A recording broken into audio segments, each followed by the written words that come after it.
This is Michael McKeon, a.k.a. Morris Fletcher, a.k.a. Chuck McGill. You know who I am.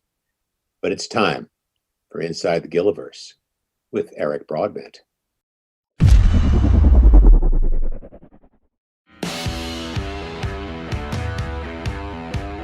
You're watching Inside the Gilliverse, talking all things Breaking Bad, El Camino, and Better Call Saul. Brought to you by the Royal Baubles Collection at bobbleheads.com. For all your favorite characters from the Gilliverse, shop the Royal Baubles Collection at bobbleheads.com. Also brought to you by Rode Microphones, the official microphone supplier of Inside the Gilliverse. See their entire lineup today at rode.com. Now please welcome your host, Eric Broadbent.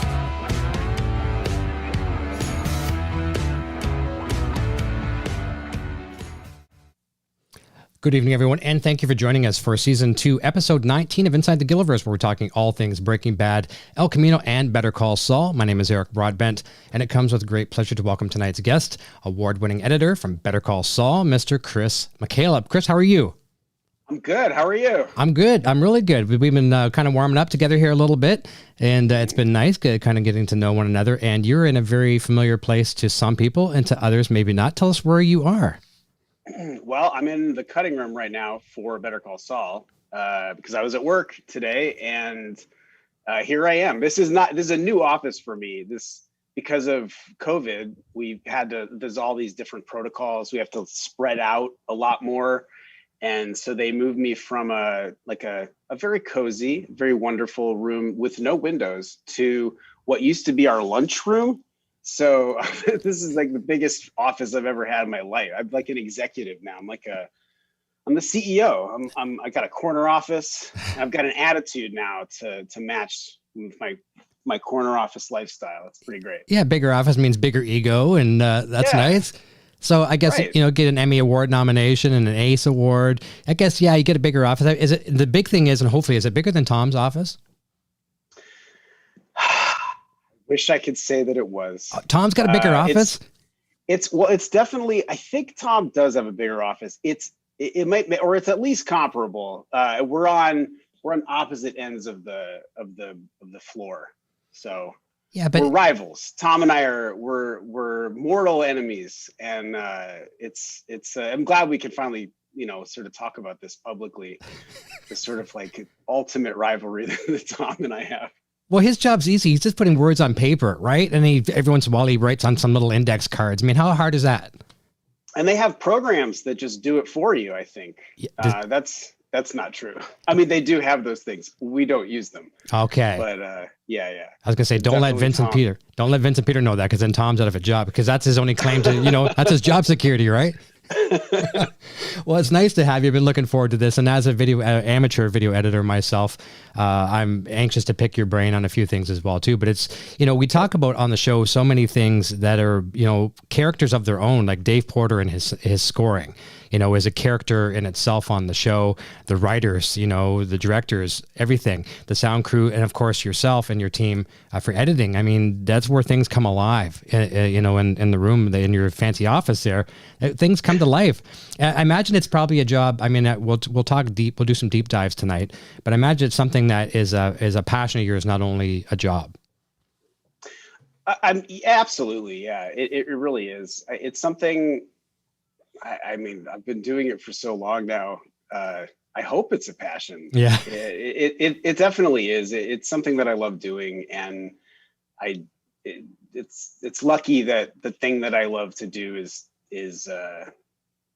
something that other people get to enjoy as well, which I guess not every job is like that. So yeah, I feel really lucky. Nice. Well, that's good. And it is nice too when you can go to work, and you got a nice comfy looking studio there as well too. I mean, your office, it's nice when you can be in the work. Not all of us have offices like that. Same here with me, as you can see bobbleheads behind me, and I got guitar stuff and that. It's nice to come into the office where you have a little bit of your favorite comfort, things.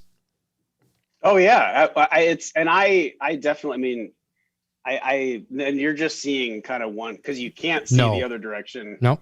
Because I've moved my Avid down, but on the other side are the actual screens that have the show on them. So can't see that. Nice. Not just yet, because I would get in real trouble. Yeah. I mean, really bad. But also, like, nobody really wants that, right? Like, you don't really. My mom, who I think is probably watching, is hi, Mom.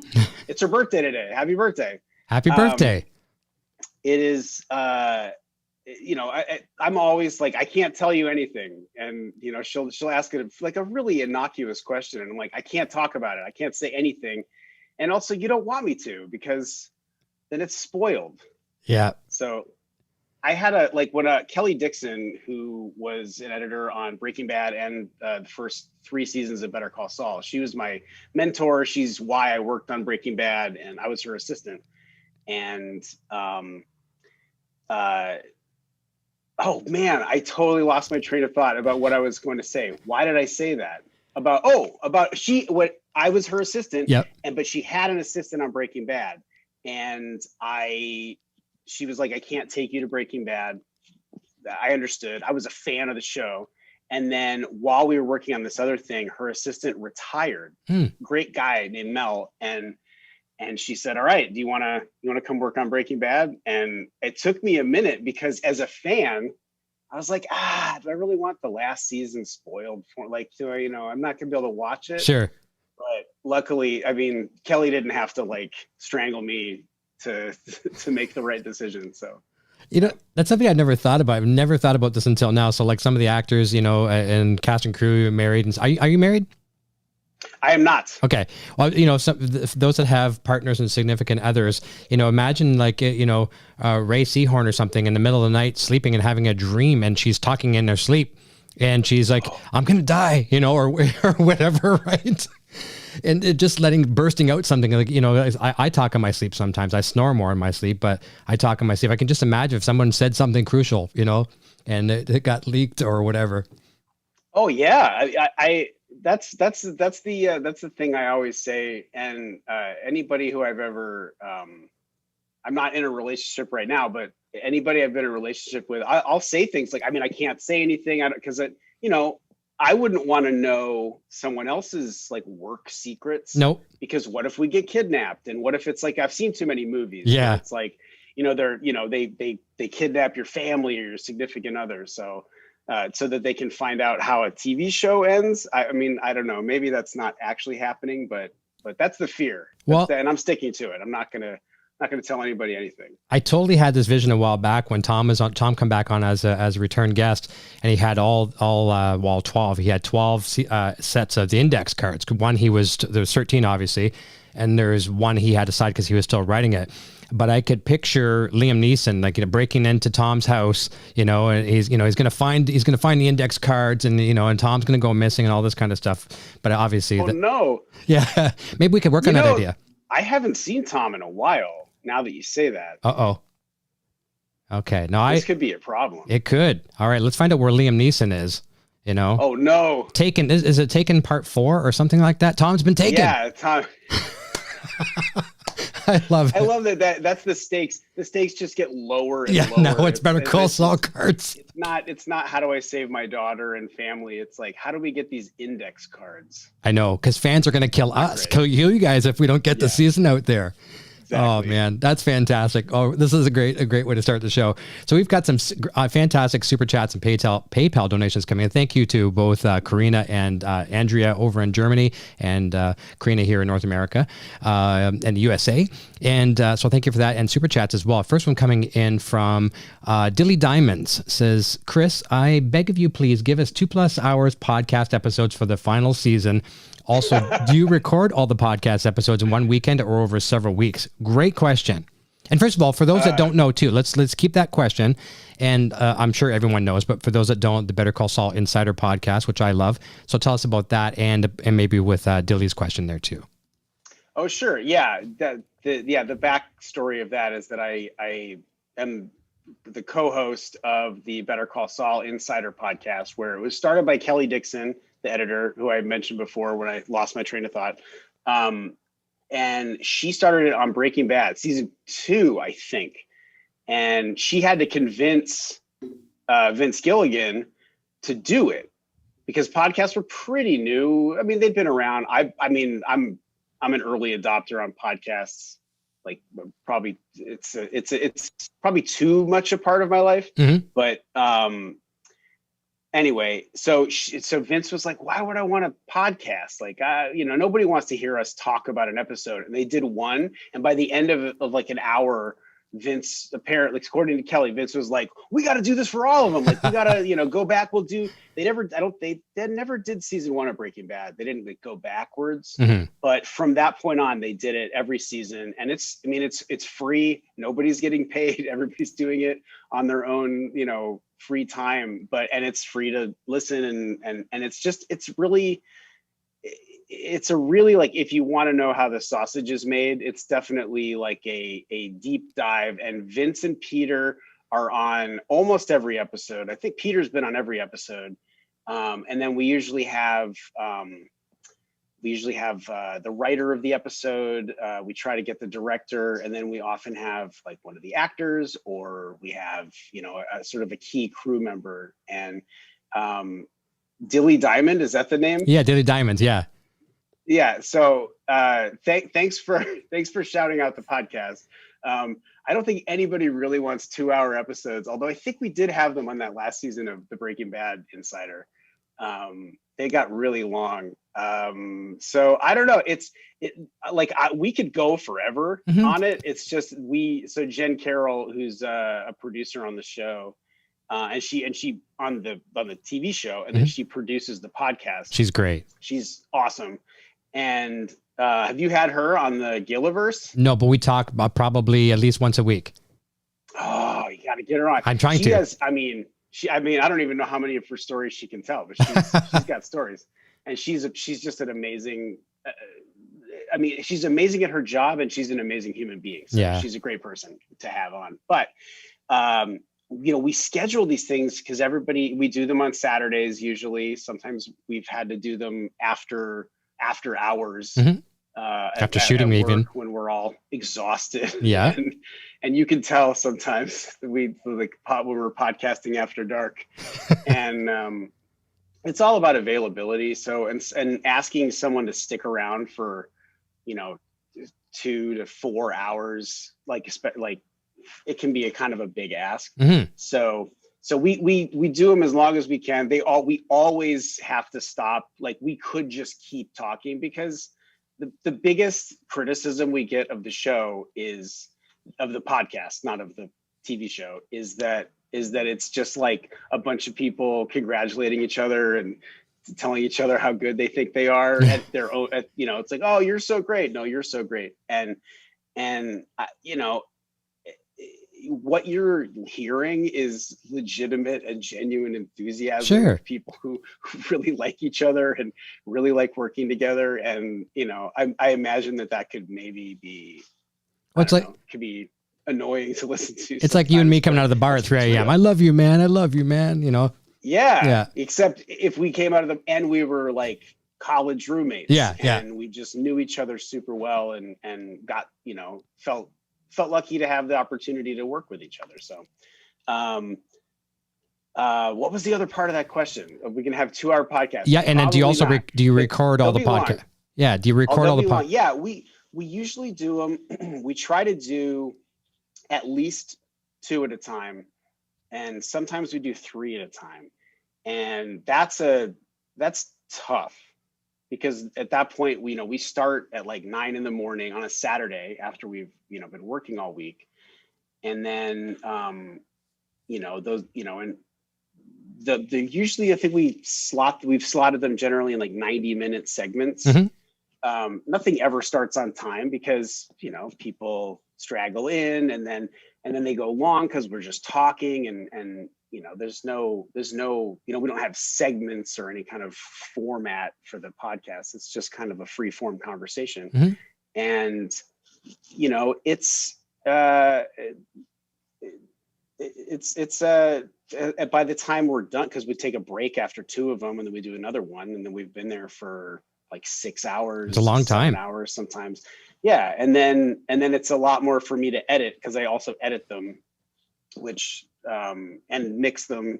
And I know it doesn't sound like, I'm no audio professional, but I do the best I can with the tools I have. And so, It's a job. That's a long job. Like I don't do near the editing when my audio podcasts go up to the internet, but there's substantial work there. And I think you're doing a good thing. I think, and you know, I've had fans say the same thing too. Go 90 minutes, go 2 hours, whatever.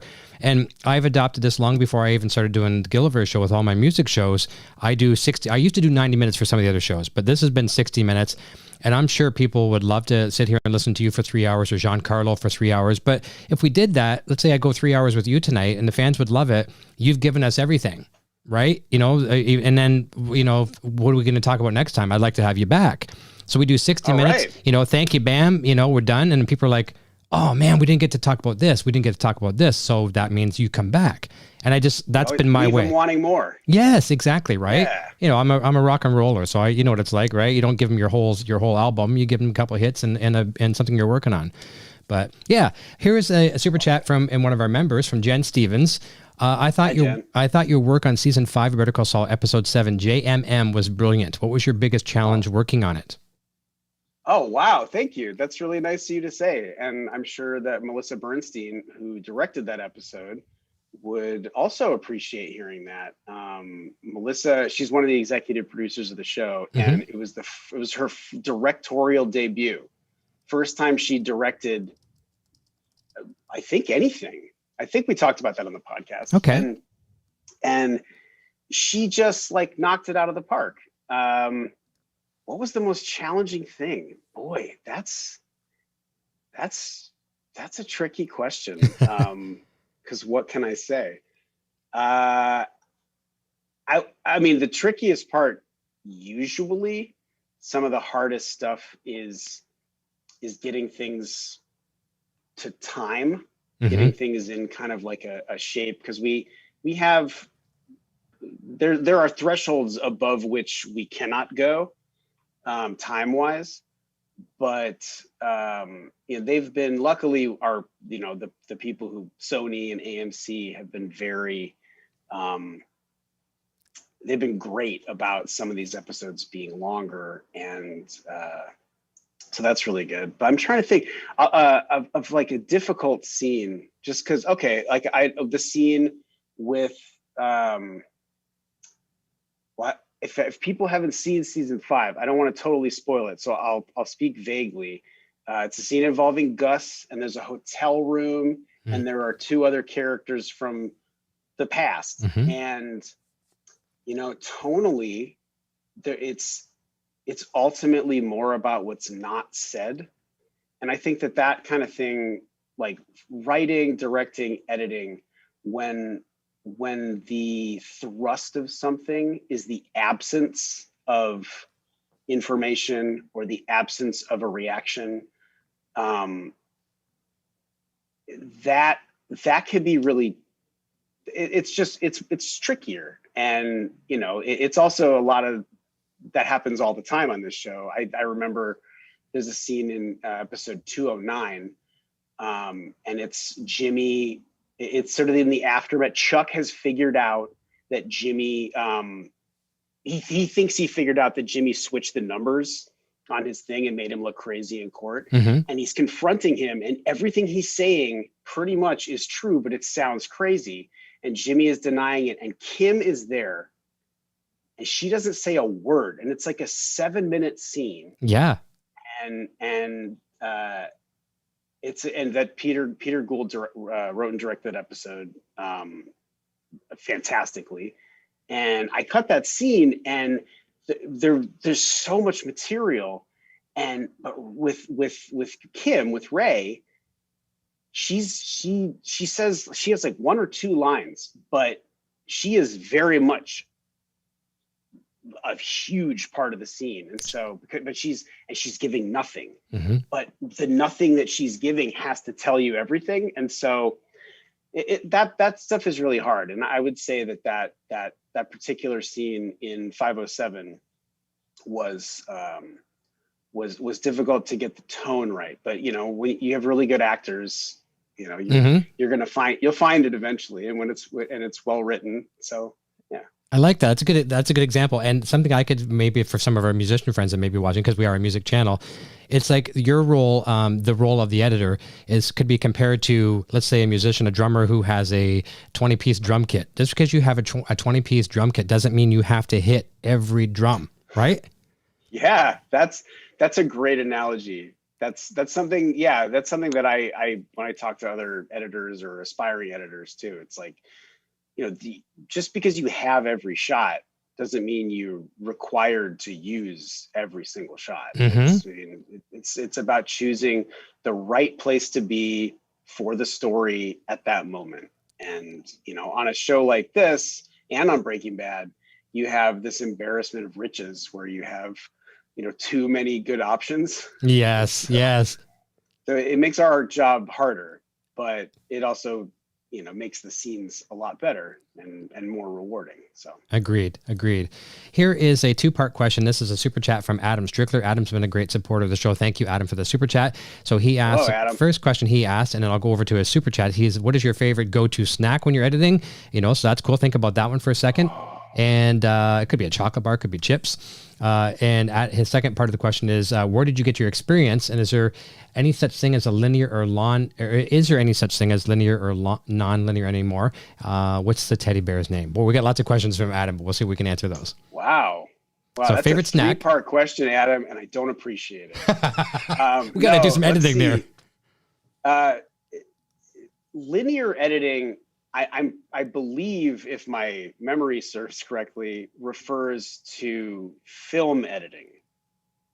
And it's linear in that you have this piece and you tape it to this piece, and then you tape it to this piece, and then you run it through a machine, and it only goes one way. Whereas nonlinear, sky's the limit. You can take this over here, put this together. Oh, just undo it. Oh, let's save this and do something else to it. You have, unlimited options to a degree, and which is both wonderful and terrible, because when I was told, I don't know that this is true, but a long time ago, I was told by my friend Matt Wiesinger, who I'm sure I don't think he's watching, but it's fine. Hi, Matt.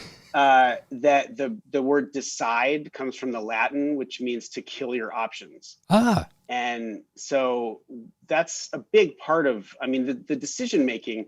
It starts in the writing, and the directors, they have to make decisions. They kill their options. They give us a finite number of options. And then it's up to us to, again, further whittle down, to kill those options and only find the best pieces. So yeah. And so I feel lucky that I did get to have some experience cutting on film a long time ago. I was a PA technically on John Sayles' movie called Sunshine State. Okay. I learned, and then we were cutting on film. I don't know if he still cuts on film, but he was then, and it was amazing. And I learned how to sync the tracks and use this machine, this Acme coding machine that was gross, and it would smell terrible, and it would code the mag track, the magnetic sound track, and it would code it so that it would be in sync with the picture in case you ever lost it, because everything had to happen. Everything was manual, everything was linear. Mm-hmm. So I feel lucky that I got to do that, because I think you learn the importance of a cut when you're actually working with film. But also with nonlinear editing, you learn that you don't have to necessarily be precious with it. And you can take any chance. That's the best part about nonlinear editing. Yeah. Yeah. Snacks, cheese, probably too much. I try to stay away. This year I'm trying hard, and I can't say I'm succeeding entirely. It's staying away from fruit snacks. And I don't mean fruit. I mean, it's basically candy. Yeah. They call fruit snacks. Yeah. So, and I drink a lot of sparkling water. I got, probably during the pandemic, got into a really bad habit of getting most of my hydration from like Waterloo and LaCroix sparkling water, and that's not great. It's too much bubbles, too many bubbles. Trying to think of other cereal. I like to eat just cereal. I love cereal, and just, I'll eat it dry, just kind of snack on it. I really love cereal. Well, fantastic. I'm drinking a sparkling water tonight too out of a coffee mug. It's a Canadian thing. It's Montelier. You got to look it up. It's quite good. It's really, really good. I like that. I like that better than just a normal water. The bear. Mike, that's Mike Behrman-Trout. Mike Behrman-Trout. He has been with us since the beginning since season 1 or 2.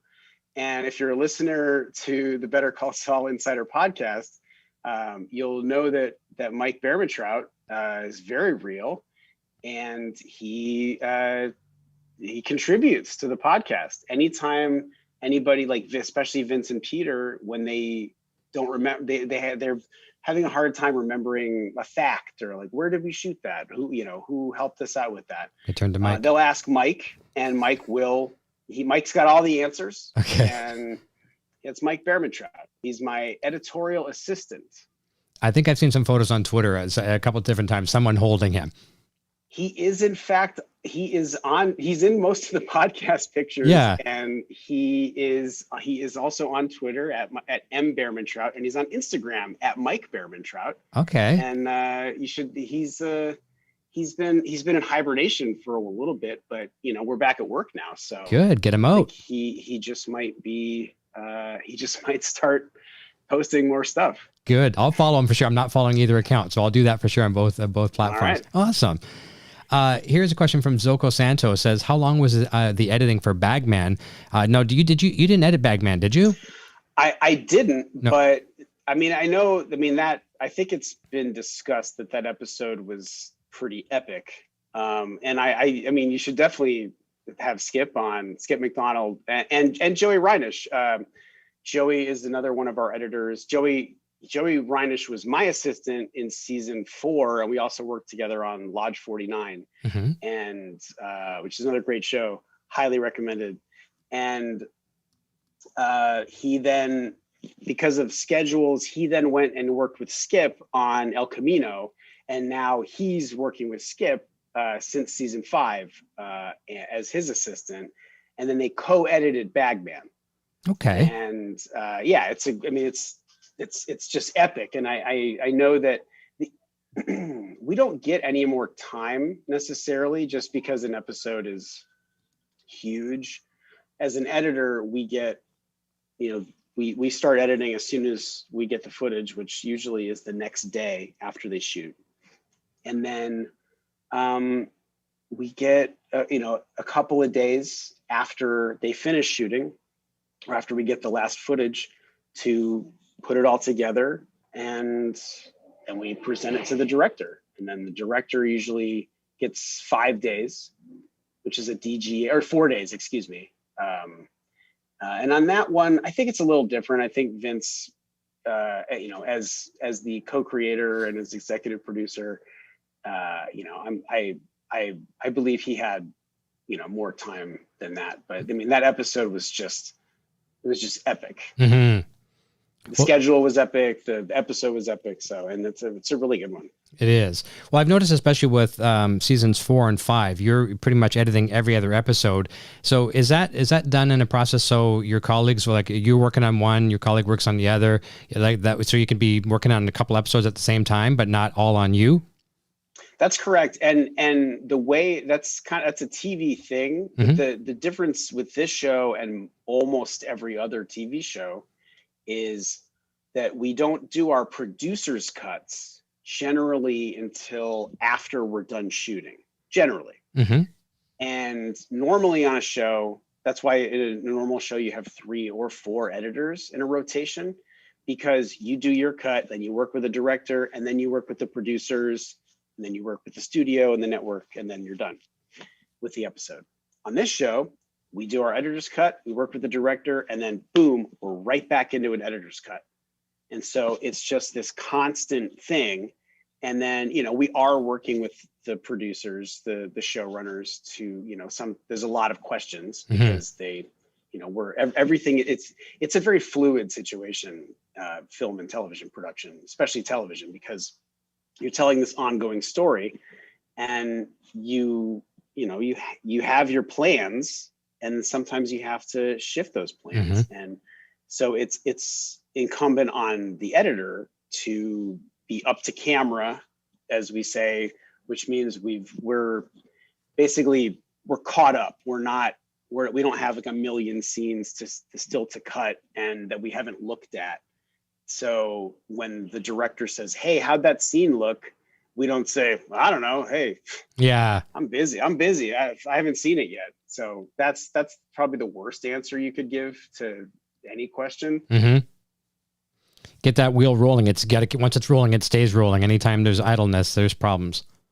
That's right. Yeah, for sure. Well, you know what? You and I talked about this. This is probably a good time to mention it. And we can delicately touch on this subject. I know the fans will love this. And because the question come up about editing, do you have some footage in front of you? I mean, not to show us, of course, but do you have footage on your editing machines right now? Yeah, let me share the screen real quick. Yeah, we're as you, like I said, I'm here in my fancy office. Yeah, we're cutting away, and I'm really excited for people to see. There's some really great stuff, and I mean it's cool because I'm also, even though I started working on the show in the first season, but I'm still a fan of it. That's great, but we see that a lot. It's interesting because that fear that I mentioned earlier of having the last season of Breaking Bad spoiled, the way that it works is it wasn't, I mean, obviously I knew what was happening, but it was different than watching it. It was like sort of like bathing in it. It was like being enveloped in the show. And I mean, that's kind of how working on it feels.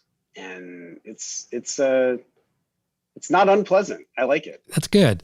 Well, there you go. I'm not sure if it's been said anywhere else, but if it hasn't been said, you've heard it here on Inside the Gilliverse. The editing is underway. That's fantastic. I'm very happy to hear that.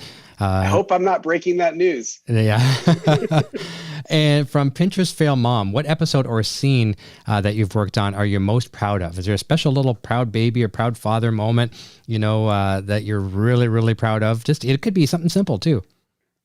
Pinterest Fail Mom. Yeah. Interesting. Yeah. Good name, right? Oh man. Oh boy. I mean, there are several that I'm, you know what? No, that's easy. It's the last act of 509 from last season. Okay. Which Tom's episode. Tom's episode, the one that Joey Lou, yeah, a lot of Joeys here. Joey Lou is my assistant now, and we co-edited that episode, and that's the one that we unbelievably won the ACE Award. Congratulations, by the way, on that. Thank you very much. It was crazy. It was really crazy. I've been nominated for things before, and I've never won anything, and it was surreal. Also, it was virtual. Yeah, the different ceremony, sort of like this. Yeah. But the weird part is like you have this exhilarating thing, and then it was like, well, I guess I'll just order pizza, which is exactly what I did. And I watched a movie with some friends in VR. We get together. I have a group of friends, and we watch movies in VR. We've been doing it this whole pandemic, and it is life-saving. Good. But, yeah, that sequence, and if you've seen the episode, I don't want to spoil it because is season 5 even on Netflix yet? I don't know. So I think some people are saying it in the United States, but not in Canada. But I can't confirm that. No, it's not in Canada. But you've seen it. Yeah. And it's like 20 minutes long. Mm-hmm. And I remember reading it, and I just was so excited because I thought, if these actors bring their A game, and Tom, of course, is going to bring his A game, if everybody brings it, this is going to be such a special scene because it's so long and it's so tense and it just ratchets up. I mean, it's real. I hope it's tense. I find it tense, and I cut it, and that's unusual because you can see through all of it. But everybody just did such a great job with it. And so it makes my job easier when all the acting is great and the shots are great. And of course the script was phenomenal. And yeah, I love that whole sequence so much. And we had to really fight to keep it intact because it's so long, and it's way longer than an act of television, at least in the United States, is usually allowed to be. And again, testament to our partners, our Sony and AMC, the fact that they were like, great, let's figure out a way to make it work, and we did. That's fantastic. Oh, that's great. Here's a question that could be kind of on the same wavelength as that, and maybe on the opposite end of the spectrum. This is from Josh Gordon. Was there ever a scene that you struggled over editing because every take the performances were so good, but so different, and would it change the tone of the scene? So maybe the same one that you love could be one of the most difficult. Oh, wow. That's interesting. I wouldn't say I had that problem with that sequence. Okay. But interesting. I will say, I mean, I don't know if it would change the tone. And then this show, I mean, Better Call Saul is definitely tonally, I mean, we've definitely figured it out, but it's a very strange show because it can be really funny and then just like incredibly dramatic and devastating and so yeah, treading that line can be really difficult. I'm trying to think if there was anything on this show. I know I will say if you ever had like too much good stuff, the first scene I ever cut on that Kelly was like, she gave me a scene to cut on episode 509. It was the season premiere of the last 8 of Breaking Bad. And it's a very long scene between Walt and Jesse. It's where Walt comes and he hasn't seen Jesse in a while since, I mean, the thing with the Lily of the Valley, you know, had happened, and Jesse's been in like a haze, and he goes to bring him the money. And it's basically like, this is yours, like it's good. He's trying to manipulate Jesse, and there's so much footage. Every bit of it is good. And Aaron Paul, who, you know, and Brian, like two amazing actors. And he did it there were like a couple different ways you could go with it. That was my first experience. And it was like trial by fire. Oh boy. Of like, holy God, there's so much good stuff and we can't be everywhere. We can't, it's not, I mean, if the show was like 24, remember the show 24? Oh, I do. They could have like boom, boom, like multiple cameras or, you know, multiple shots. Like if we could do that, which we're not going to, but, or are we? Yeah. No, we're not. I don't think we are, but or are we? That's right. But yeah, but 20, you know, you can't just be everywhere. And so that was a difficult one because I had too much good stuff. Okay, that's a much better problem than not having enough good stuff. Oh, of course. Never happens on this show, but has certainly happened in my life. Yeah, I don't think anyone's ever come to you and saying, what can we do? We got a hole here of 7 seconds. What can we do? What can we do? No. Right? No. Let's go. We need some B-roll. Run out there with your iPhone and grab something out in the desert. Yeah. Here's a question from Mrs. Ignacio Varga. And this is a question, this is a good one as well, too. And I had this on the list. Obviously, people want to know how you got into it. So she's asking, how did you get interested in your line of work? You know, I went to film school. I went to Loyola Marymount here in Los Angeles. And, you know, I got out and was like, all right, you know, where are the directing jobs? I'm ready for my job directing, which is it's just not how directing works. Nobody's handing out directing jobs or placing classified ads or anything. And so one of the things that I had really, really enjoyed and excelled at was editing. And then through my mom grew up in Massachusetts with a big group of people who were in the sort of John Sayles world.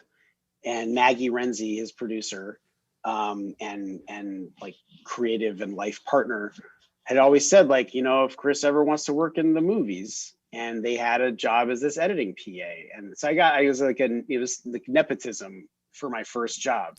And it was the best possible first job you could ever have. And so I was in an editing room on a movie in Florida, and it was incredible. And I learned from them, and I knew, you know, this is something that I could do, you know, forever. And then I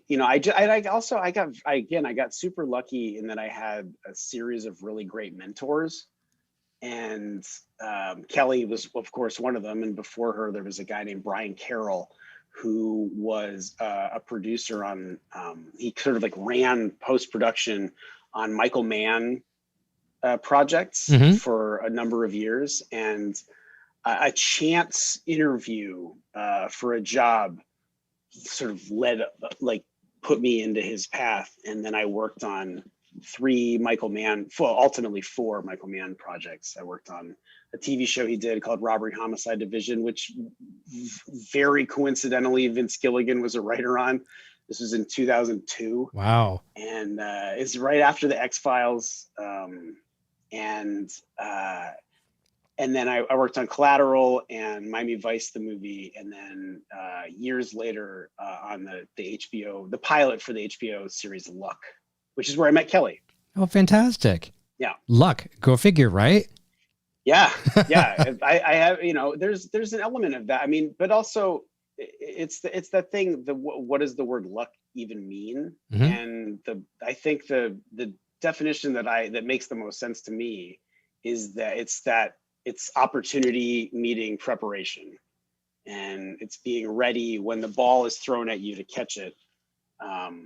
That's the extent of my sports metaphors. Okay, well, it makes sense. All the sports you'll be hearing from me, but it is. I mean, it's you know, a lot of times I've heard people complain. You know, I've known people. I've had people in my life who have felt very bitter that somebody's so lucky, somebody got an opportunity that they didn't get, and it's natural for us to compare ourselves to other people.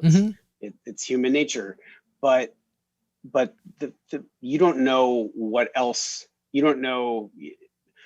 You may think somebody's an overnight success, but you don't know the 10,000 hours that they put in that you didn't see. Exactly. So that stuff is important. Like doing the work and really being driven and diligent and doing the work. I agree. Well, and something on a very, very small level, I mean, something that fans might appreciate, you'll appreciate, I know. When I started doing these live streams, there's a delay between the camera and the audio. There's a offset, and you have to physically set it to get it right. You know, depending on your webcam and things like that. And I spent no lie, probably a month of doing private live streams, clapping my hands, 1, 2, 3. And then I would nudge by milliseconds to get my voice exactly in sync. 300 milliseconds is a Logitech webcam. That's the offset you have to have. And I had hours of that, and just so I could make it the best experience for the viewers, right? So yeah, there's a lot of things that go behind making these things a success. Now here's a good question. Glamorous. Yeah, I know, right? It's a glamorous world we live in. I know. I'm horrible at retelling a quote. I saw something on social media the other day. It was something from the late, great Heath Ledger, and I'm not going to requote his quote because unless I have it in front of me, I'm not going to read it. But this is a question from my beautiful Sandra Lee. Yeah, you know, there's things we're all going through, COVID, the pandemic, and things of that nature. You know, for the longest time, you're working from home. And her question is, are you happy doing what you do? You're getting through the pandemic. You're working now again, but you know, at bottom line, are you happy doing what you do? I am happy. Yes, I am happy with what I do. Am I happy in general? I am actually. If you would ask me that question last year, I'm sure a lot of people would probably have had the same answer, which is no.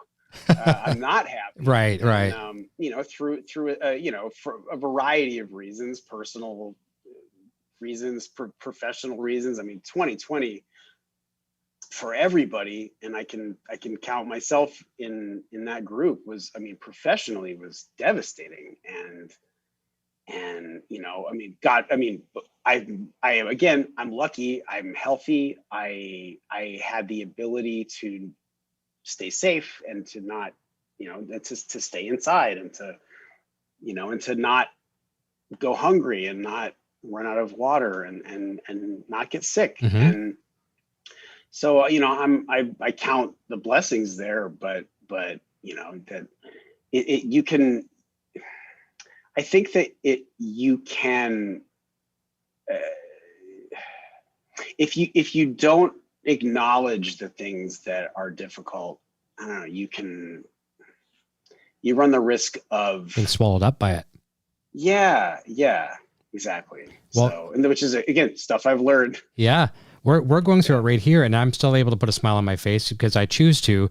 We rent here in Canada. We rent an old home here in Canada. Been here for 6 years, and that's where the studio is here in our house. And landlords decided to cash in on this COVID windfall like a lot of realtors or real estate owners have, and selling the home for way more than what it's worth. And we got our notice. We don't even know where we're going. Don't have another house yet. We have leads, but it's a devastating time. I'm in the middle of COVID. As well too, but. I have faith, and I put a smile on my face, and I could sit around in a fetal position all day long and not know what we're going to do. And we still don't know what we're going to do, but I choose to be happy. And that, I think it's better than the alternative. Yeah. Oh, for sure. I mean, I not for different reasons, mm-hmm. but I also had to move fairly recently, and not knowing where you're going to land is, it just creates so much anxiety. And then also, we've been through this, and we've separately, collectively been through this weird trauma, mm-hmm. and we don't even know how it's affected us, because we've just I got to get through, I got to do the thing, I got to get, and I think we're going to be sort of unpacking these lingering effects for a while. That's a good way to put it, for sure. I think when this is all said and done, we as a species have learned decades of knowledge, in a very short couple of years. That's for sure. It's insane. I'm going to jump over to the audio portion here where we've got questions from our members. So if you want to join in and send questions, obviously not for tonight, but there's a join button down below. Hit that button and you get other perks on our channel as well. But you can send in voicemail for our guests each week. So this one here is from Nat Romero. She's from over in Barcelona, Spain. So here is her question. Hi, Chris McCaleb. This is Natalia Romero. I know that you're a wonderful editor, but I feel that I know you more from your work on the Better Call Saul Insider podcast. I happened to discover the podcast just a couple episodes before season 5 ended, and by then we were right in the middle of the pandemic. I just wanted to thank you and Kelly, and of course Peter and Vince, because you guys were my loyal companions during the hardest times of the quarantine. Hearing you guys talking about this great show made me feel less lonely and less afraid. So thank you so much. I'm really looking forward to hearing you in the 6th season of the podcast, provided it's still on. Did you start recording? Please say that you already started recording. A big hug from Barcelona, and keep on with the good work. Awesome. Big fan. Wow. That's really sweet. Thank you, Natalie. Natalie Romero, yeah. Natalie Romero. Thank you, Natalie. That makes me feel really good. And I'm really glad that it helped. That's amazing. I'm sort of you've warm fuzzy feeling, right? Speechless a little bit. Yeah. We have not started recording, but because it's we got to do the editing first. But I mean, unless all plans are to do it. Good. So and we all love doing it, and so there, we've been thinking about some other things about the podcast, just sort of the fact that we've become accustomed to this Zoom world, mm-hmm. or remember when we said Skype? Yeah. We were talking about that a little bit before we started. I think like I had never heard of Zoom, and now I keep forgetting to cancel my Zoom subscription. They got me for $16 a month every month since last May. Get out of here, Zoom.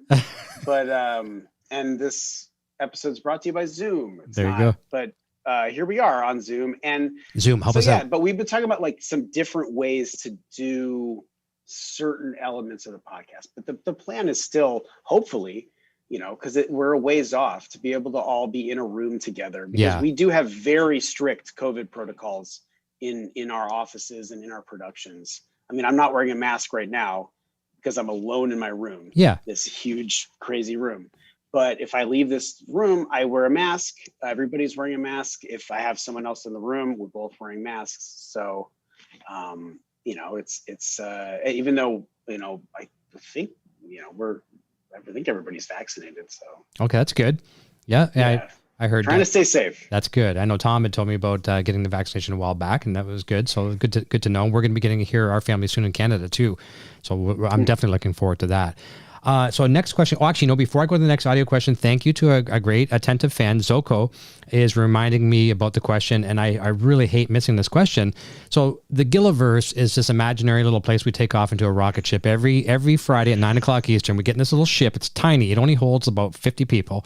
We get in there and we fly off into this Gilliverse universe, and it has a substantial smell. All right. Could be good, could be sweet, could be horrible. And it's two things. And this is Tom Schnauz. This is Tom Schnauz's creation.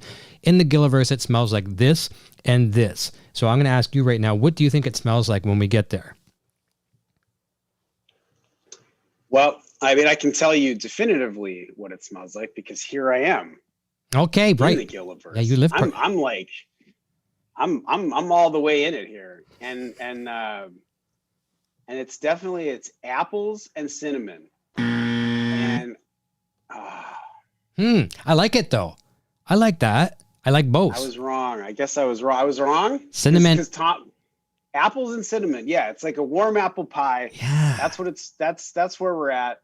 And it's like it's comforting. It's a little sweet, but it's also, there's a crunch to it. If you have the or even better, like an apple crisp. I'm not really a crust guy, but I like a topping, like a buttery, sugary topping. Like get a little crunch, get crispy. It's really nice. So I guess if it's crispy, we wouldn't want an apple cobbler. We wouldn't want no apple cobbler with crisp, right? No apple cobbler. No way. No way. Well, the true answer from the Schnauz school of smells is bacon and fear. Tom puts bacon on cereal. It's bacon. And here, as a Canadian, it's in our DNA. I mean, but this is case in point. He's on the other side of the office. Yep. I'm over here, and I can tell you. I mean, there's a candle right there. I can tell you definitively, it's apples and cinnamon. I dig it. At least on this side of the Gilliverse. Okay, well, sure. I'm going to run with that because I like that. And no offense to Tom, I love bacon. And fear can be. Larry Hankin was talking about this last week, and he was on. Fear can really smell horrible when you're nervous and you got that fear smell. That's horrible. But I like apples and cinnamon. So thank you, Zokos, for reminding me of that one. We'll add that to our collection of questions. We've got two more audio questions to go before we wrap up. This one is from Karina, and Karina also confirmed by text a moment ago. Season 5 is not on Netflix in the U.S. either, so we're still waiting for that as well. So here's Karina's question. Hi, Chris. This is Karina. Nobody does montages better than Breaking Bad and Better Call Saul. You said they are a big collaboration between all of you, and I think that is what makes them so outstanding. Would you say that the montages are some of the most difficult scenes to edit? And do you have a favorite montage from either show? Also, a huge congratulations on your ACE Award win for Bad Choice Road. Karina, you said? Karina, that's correct. Karina, thank you very much for the question, and thanks for the congratulations. That's awesome. They can be very difficult. I mean, the thing that can make them difficult is that a lot of times, sometimes a montage is written very specifically, like the pieces and the way that they go, and then sometimes it's like there's a montage of a bunch of things, and then you take what the director shoots, and then you try to do something that's you create shape to something that is inherently formless. And there are two that stick out in my head as being very difficult, one of which I was involved with, though 100% of the credit goes to Kelly Dixon, which was in 207 Inflatable. It's the Inflatable Man montage, which for me is like one of my favorite things from the show. and we cut that episode together, but we would try to do different things, but we were having all these, it was trying to find like, what is this? And there must have been, I mean, I'm not exaggerating. I mean, 50 different approaches to it. Wow. And then we would say like, then they would shoot more stuff, and they wrote more stuff, and then I went off, because I was editing on Halt and Catch Fire, so I had to leave the season a little bit early, and that episode wasn't quite done, the montage especially. And it was like a Hail Mary, like last minute, like Kelly like figured it out. I'm telling Kelly's story. She should tell her own story, but she would be an amazing guest, by the way. I'd love to have her. Yeah. So she figured, she did like it was like well, how about this? And it led to, I think, one of the most exciting things of the whole show, where you really get a taste of Saul Goodman. Yes. And then for me, it was the montage in 501, when Jimmy, I guess this won't be too much of a spoiler, but he sold all these cell phones, and now he's going to be Saul. And so he has this like, Hell's Carnival where he's like giving out cell phones to say, I'm a lawyer and you can call me with this free cell phone. Mm-hmm. And that montage was really challenging. And because there were just a lot of different approaches to it that everybody was taking. Mm-hmm. And it was similar to the inflatable one, where it was like, this didn't work. Okay, let's try this. And this didn't work. This isn't it. And then we finally hit on what it was, and we shot a bunch of more bells. Mm-hmm. Tom actually shot those. Just so many bells, different bells, and we built the bells, and then had the idea to build this sort of audio cacophony as it would build with the bells, and you just feel like this, you experience this night with Jimmy. That one was really challenging, but also I loved where we came at the end, how it turned out. I can just imagine the footage you'd have for a couple of those episodes. And Inflatable is one of my favorites for several reasons as well, too. Number one, the first time we get to see the colorful, well, not the first, but kind of the first, we get to see the colorful side of Saul Goodman and Jimmy McGill. As I told you off the air, too, our sponsors at bobbleheads.com, they created a new Saul Goodman figure based on that episode where he's got the kind of the salmon colored, suit. So that came from that. Plus one of our guests we had on the show a couple weeks back, Julie Pearl, Suzanne Erickson. That was her first introduction to the show. So a lot of good things about that episode. So very well done on that one. I'll go to Lori's question next. That's our last audio question. And then since we talked about audio, there's a good question from Mike Falg, if it's pronouncing it right, Falgout. So we'll talk about that and we'll wrap up. So here's Lori's question. Make sure I have it right. Here she comes. Hey there, Chris. This is Lori. I know that you've done stand-up, so I was wondering if you got to meet Norm Macdonald the night you opened for him at Comedy Carhole. Also, when was the last time you had a chance to do stand-up? Thanks very much. Good question. Lori? Yeah. How did you know that I did? First of all, how do you know about the Comedy Carhole? And that I that's crazy. The Comedy Carhole, just very quickly, it was like a speakeasy comedy club that some people that I knew ran out of their house, out of their garage, literally, the car hole. And they attracted, it was on the west side, so it's hard to get people to go to the west side, Santa Monica of Los Angeles. Mm-hmm. But comedians would go because it was a really like hot audience as far as comedy went, and they were ready to laugh. And it was always full because it was free. And then they sold beer for whatever, $5, all you can drink beer, whatever, it's fine. But yeah, that's so crazy that that. It's been a very long time since I did stand-up. Now I keep my comedy mostly to trying to entertain the people that I work with and my bosses, and then I try to inject some humor into the podcast whenever I can, but I'm glad that you asked me that question because I miss it. And I was talking with a really good friend recently about how much I miss comedy, and it's the thing I listen to the most.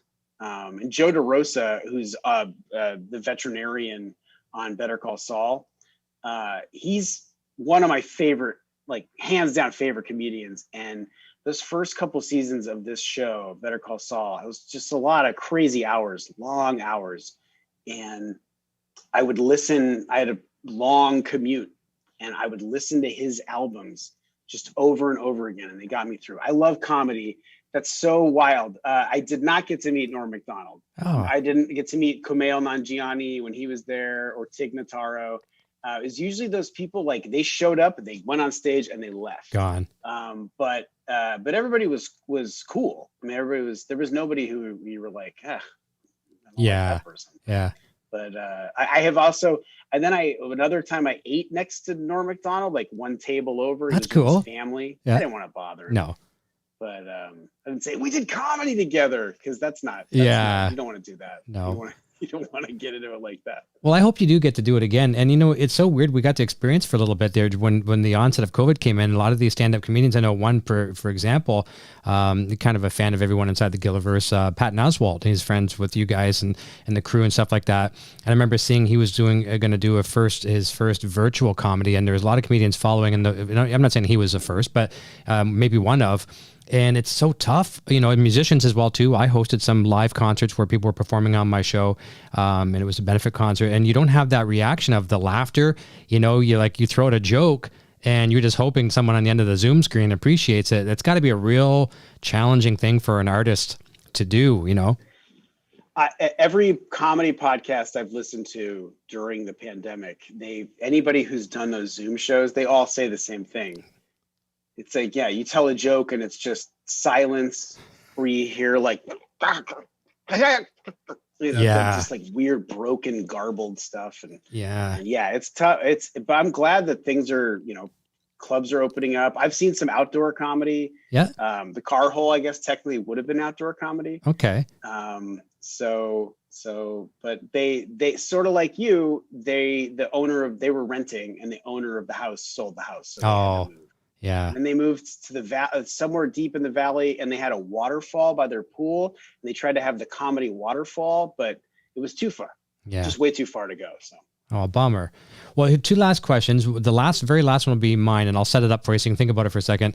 My son has turned me, Eric Jr., he's turned me on to a lot of bands that I would have never listened to, a lot of content that I would have never have watched, and he turned me on to Rhett and Link, Good Mythical Morning. And I'd love, after you answer the fan's question here, a viewer's question, maybe tell us about your involvement with them, and we'll wrap up. But this is a question from Mike Falgoat, and I apologize if I'm pronouncing it wrong.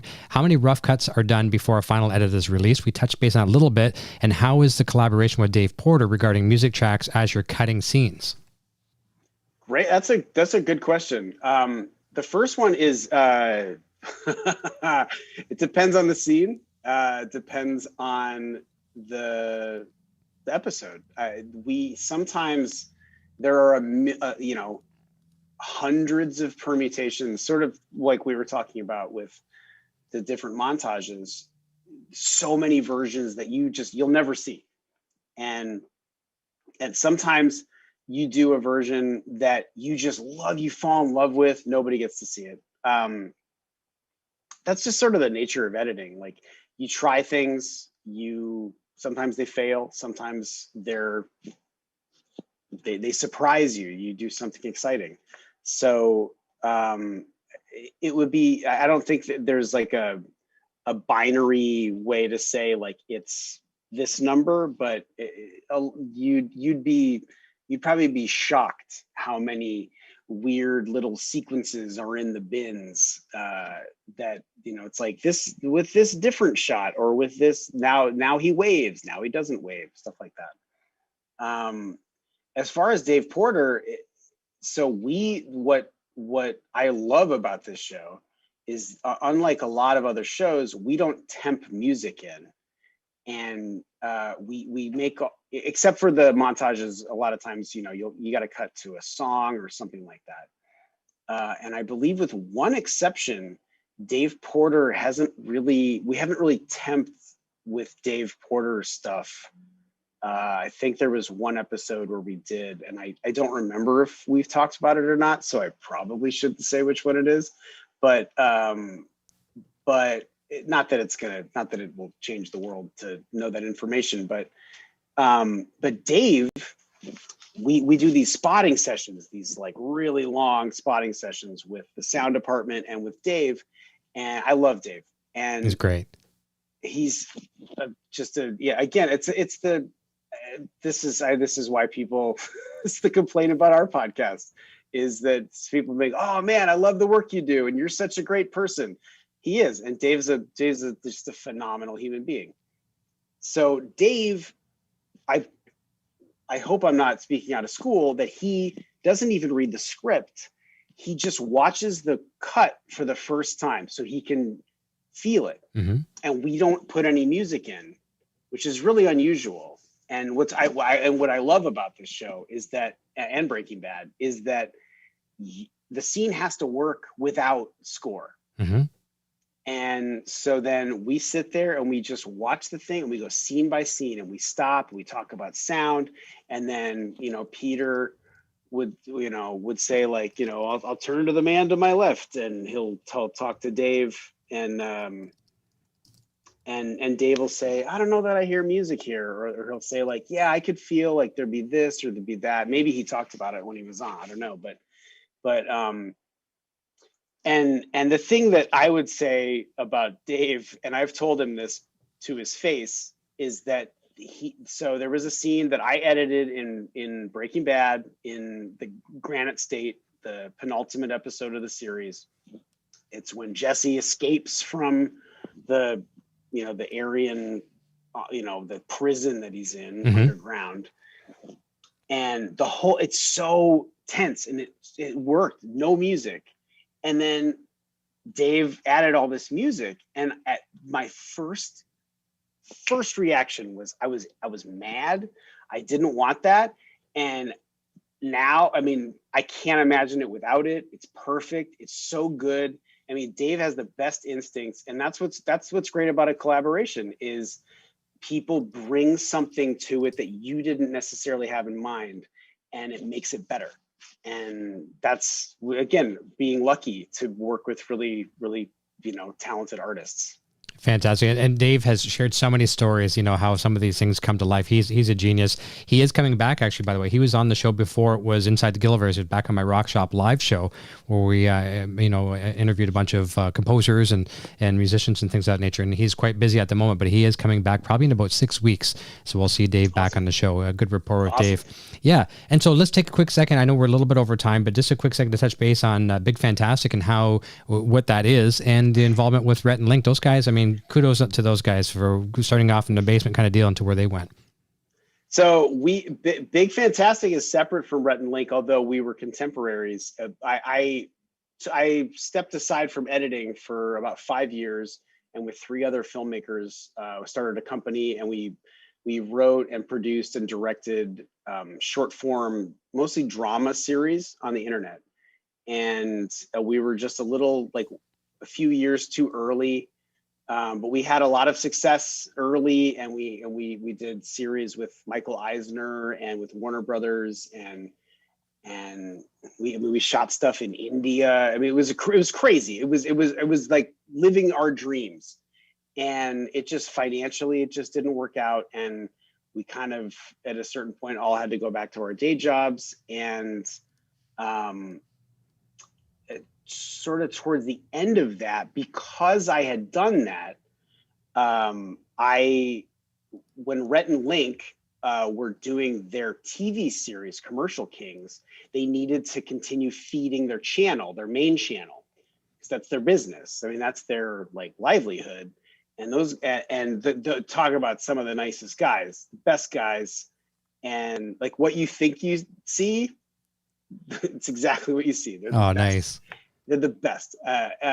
And so I was introduced to them and we met, and I edited their road trip series. It was when they moved their families out to California, and so that they could, make a go at this, this television series. And it was such an awesome collaboration with them, because they shot all this stuff, and then I was tasked with kind of figuring out well, what if we did this or what if we did that, and how can we tell this story?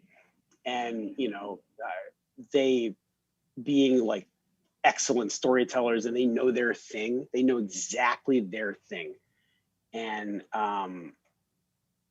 yeah, I can't say enough good things about them. And then a couple years later, when they opened Mythical Studios, Mythical Productions, they have like a space, a production space where they had been doing Good Mythical Morning and or where they would eventually do Good Mythical Morning. And it was just so exciting to see that they had built this world around themselves. And I couldn't be happier for those guys. They're great guys. Good for them. And I know, and kudos to you as well, too. They were in good hands with you to take on that, that series as well, too.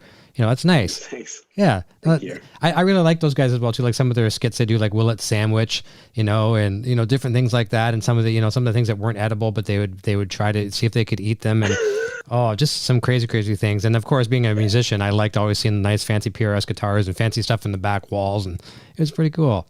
They're really good musicians too. Are they? The songs that they would write. Yeah. I mean,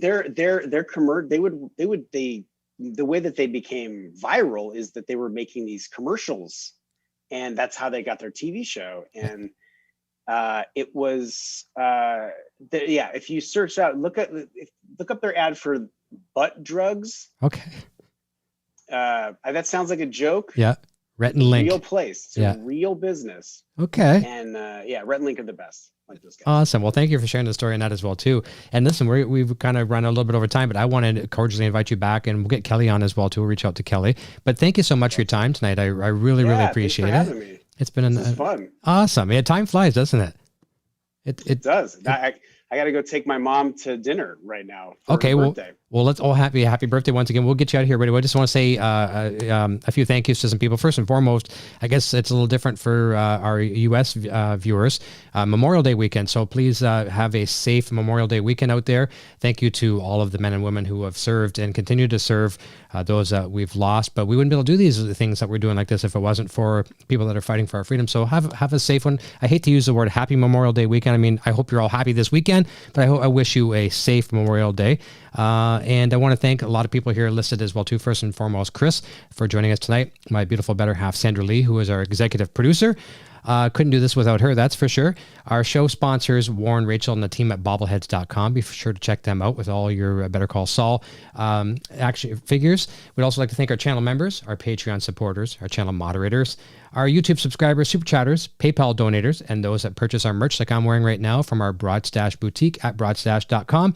Tune in again next week at 9 p.m. Eastern. If it's your first time here on the show, please hit that subscribe button right now. We promise to work just as hard to keep you as a subscriber as we did to get you as one.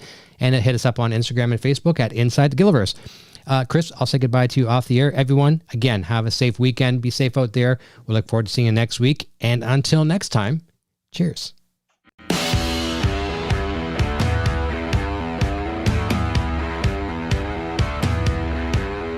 Thanks again for tuning into Inside the Gilliverse with Eric Broadbent. Be sure to check back each week for more great discussions and interviews with cast and crew from Breaking Bad, El Camino, and Better Call Saul. Please like, subscribe, and share this video with your friends.